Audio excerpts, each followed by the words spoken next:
Assalamualaikum warahmatullahi wabarakatuh. Perkenalkan, nama saya Adriani Latif dari kelas MC504.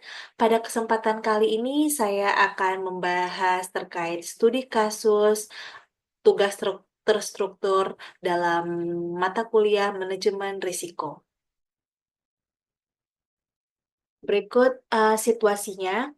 PT XYZ, sebuah perusahaan logistik di Indonesia, mengalami gangguan operasional akibat banjir besar yang melanda wilayah Jabodetabek. Akibatnya, pengiriman barang terhambat, beberapa gudang terendam, dan perusahaan mengalami kerugian finansial yang signifikan. Selain itu, perusahaan menghadapi keluhan pelanggan karena keterlambatan pengiriman.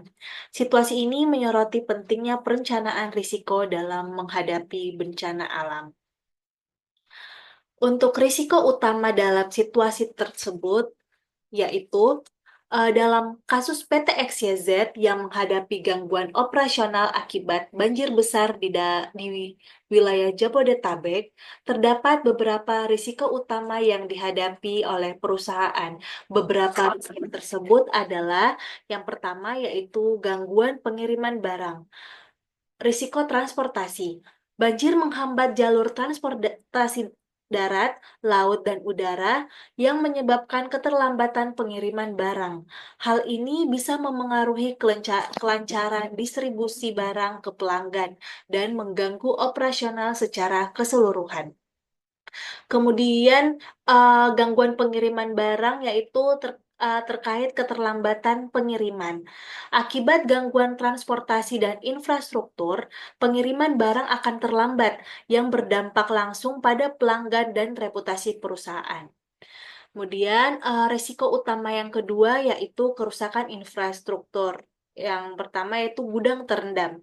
Beberapa gudang PT XYZ terendam banjir, menyebabkan kerusakan pada barang-barang yang disimpan, serta kerusakan pada fasilitas dan sistem yang ada di gudang tersebut.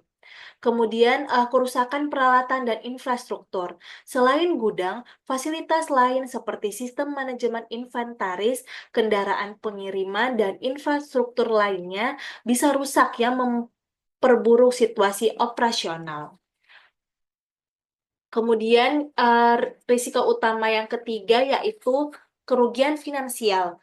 Biaya pemulihan perusahaan terkait dengan biaya pemulihan, perusahaan harus mengeluarkan biaya untuk pemulihan infrastruktur yang rusak, biaya untuk memperbaiki sistem logistik yang terganggu, serta biaya penggantian barang yang rusak atau hilang. Kemudian, kehilangan pendapatan. Keterlambatan pengiriman dan gangguan operasional dapat menyebabkan hilangnya pendapatan, baik karena pelanggan mencari alternatif lain atau karena perusahaan terpaksa memberikan kompensasi kepada pelanggan. Kemudian, risiko utama yang keempat yaitu kerusakan reputasi. Untuk kerusakan reputasi ini terbagi atas keluhan pelanggan. Keterlambatan pengiriman barang menyebabkan pelanggan tidak puas dan mengajukan keluhan yang bisa merusak reputasi perusahaan. Jika pelanggan tidak puas, mereka mungkin akan beralih ke pesaing yang lebih bisa diandalkan. Kemudian, pelanggan yang terkena dampak keterlambatan bisa kehilangan kepercayaan terhadap kemampuan PT XYZ dalam memenuhi janji layanannya, yang dapat berdampak pada penurunan loyalitas pelanggan. Kemudian yang risiko utama yang kelima yaitu gangguan pada rantai pasokan. Banjir bisa menyebabkan gangguan pada rantai pasokan barang yang diterima perusahaan dari pemasok. Ini bisa berujung pada kekurangan stok barang, mengganggu proses distribusi lebih lanjut. Kemudian, jika pemasok dan mitra logistik juga terpengaruh oleh bencana, PT XYZ mungkin kesulitan mendapatkan bahan baku atau barang yang diperlukan untuk memenuhi pesanan pelanggan. Kemudian risiko utama yang keenam yaitu kehilangan data dan sistem informasi. Jika pusat data atau sistem informasi perusahaan terpengaruh oleh banjir, PT XYZ bisa kehilangan akses ke data yang penting untuk operasional, termasuk informasi pengiriman, inventaris, dan pelanggan. Kemudian, sistem inventaris yang terganggu akibat kerusakan fisik atau sistem IT bisa memperlambat proses pencatatan dan pengelolaan barang yang mengarah pada kesalahan dalam pengiriman atau pengelolaan barang. Kemudian risiko utama yang ketujuh yaitu risiko hukum dan regulasi. Keterlambatan pengiriman atau kerusakan barang akibat bencana bisa menyebabkan pelanggan mengajukan tuntutan hukum terhadap perusahaan, terutama jika ada perjanjian yang tidak dapat dipenuhi. PT XYZ bisa menghadapi risiko pelanggaran kontrak jika tidak dapat memenuhi tenggat waktu pengiriman yang telah disepakati dengan pelanggan atau mitra. Kemudian risiko utama yang terakhir yaitu risiko terhadap karyawan. Banjir juga menimbulkan risiko bagi keselamatan karyawan, terutama jika fasilitas perusahaan terendam atau jika karyawan harus bekerja di lingkungan yang berbahaya. Dan juga jika karyawan tidak dapat bekerja karena banjir atau kesulitan akses, ini akan memperburuk kekurangan tenaga kerja yang dibutuhkan untuk menjalankan operasional perusahaan. Secara keseluruhan, PT XYZ menghadapi risiko yang beragam, yang tidak hanya berdampak pada operasional dan finansial, tetapi juga pada hubungan dengan pelanggan dan reputasi perusahaan. Oleh karena itu, penting bagi PT XYZ untuk merancang perencanaan risiko yang komprehensif guna mengurangi dampak dari bencana alam seperti banjir. Kemudian, bagaimana dampak risiko terhadap keberlanjutan bisnis perusahaan? Banjir besar yang melanda Jabodetabek telah memberikan sejumlah dampak signifikan terhadap operasional dan keberlanjutan bisnis PT XYZ. Di antaranya, yang pertama yaitu gangguan operasional, terhambatnya pengiriman barang, kerusakan gudang, dan potensi kerusakan pada armada transportasi akan mengganggu seluruh rantai pasokan perusahaan. Hal ini dapat menyebabkan penurunan produktivitas dan efisiensi operasional secara keseluruhan. Kemudian yang kedua yaitu kerugian finansial. Kerugian finansial yang dialami PT XYZ dapat berasal dari berbagai sumber, seperti biaya perbaikan infrastruktur yang rusak, kerugian akibat barang yang rusak atau hilang, biaya tambahan untuk layanan logistik alternatif, serta potensi penurunan pendapatan akibat kehilangan pelanggan. Kemudian yang ketiga yaitu kerusakan reputasi. Keterlambatan pengiriman dan ketidakmampuan perusahaan untuk memenuhi permintaan pelanggan akan berdampak negatif pada reputasi PT XYZ. Pelanggan yang tidak puas dapat beralih ke pesaing dan memberikan ulasan negatif yang dapat merusak citra perusahaan.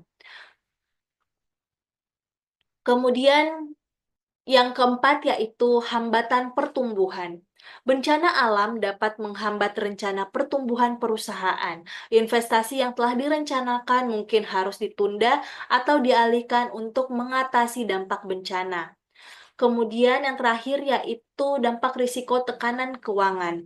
Kerugian finansial yang signifikan dapat menimbulkan tekanan keuangan pada perusahaan, seperti kesulitan membayar utang, kesulitan mendapatkan pembiayaan, dan bahkan ancaman likuiditas. Berikut rekomendasi langkah-langkah mitigasi risiko untuk mengurangi dampak bencana serupa di masa depan. Untuk mengatasi dampak bencana alam dan memastikan keberlanjutan bisnis PT XYZ perlu melakukan beberapa langkah strategis lainnya. Antara lain, yang pertama yaitu evaluasi risiko. Melakukan evaluasi risiko secara komprehensif untuk mengidentifikasi potensi bencana alam lainnya di wilayah operasional. Kemudian, mitigasi risiko kedua yaitu penyusunan rencana kontingensi, yaitu membuat rencana kontingensi yang detail untuk menghadapi berbagai skenario bencana termasuk langkah-langkah evakuasi, penyelamatan aset, dan pemulihan bisnis. Yang ketiga yaitu peningkatan infrastruktur. yaitu melakukan investasi dalam infrastruktur yang lebih tahan bencana seperti gudang yang terletak di lokasi yang lebih tinggi, sistem drainase yang baik, dan penggunaan material, material bangunan yang tahan air. Kemudian yang keempat yaitu asuransi. Memastikan perlindungan asuransi yang memadai untuk menanggung kerugian finansial akibat bencana alam. Kemudian yang kelima yaitu kerjasama dengan mitra. Membangun kerjasama yang kuat dengan mitra bisnis seperti pemasok, pelanggan, dan perusahaan logistik lainnya untuk memastikan kelancaran rantai pasok dalam situasi darurat. Kemudian yang keenam, teknologi. Memanfaatkan teknologi untuk meningkatkan visibilitas rantai pasok, memantau kondisi cuaca, dan memberikan informasi terkini kepada pelanggan. Kemudian pelatihan kedaruratan. Melakukan pelatihan bagi karyawan untuk menghadapi situasi darurat seperti evakuasi, pertolongan pertama, dan pengendalian kerusakan.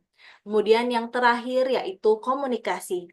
Memperkuat komunikasi dengan pelanggan, karyawan, dan pemangku kepentingan lainnya untuk memberikan informasi yang akurat dan transparan mengenai dampak bencana dan upaya pemulihan. Baik, sekian penjelasan terkait studi kasus tugas terstruktur mata kuliah manajemen risiko. Sekian dari saya. Mohon maaf apabila ada kekurangan. Wassalamualaikum warahmatullahi wabarakatuh.